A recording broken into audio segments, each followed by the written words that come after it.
আর তোমার কথা যদি মিথ্যে হয় তাহলে তোমার নামে হসপিটালে একটা বেড বুক করে আসবো। নিয়ে যাও একে। স্যার আমি আপনাকে যা বললাম সব সত্যি স্যার। ওই রঞ্জিতই আমাকে। কোর্টে দাঁড়িয়ে সত্যি কথাটা বলতে পারবেন তো? আমি পারবো স্যার, আমি পারবো, নিশ্চয়ই পারবো। শুধু একা নয়, আমিও সাক্ষী দেব।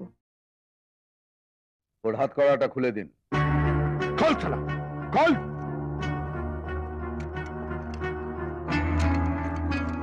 এই, পুলিশের গায়ে হাত তো।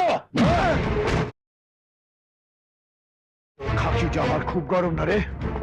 কুশল বাবুর কোমরের বেল্ট খুলে তোর কুকুরের গলায় পড়াবি, আমার জামার তাড়া খুলে তোর জুতোয় পড়াবি, আমার জামা প্যান্ট খুলে ল্যাংটো করে আমাকে বাড়ি অব্দি পাঠাবি।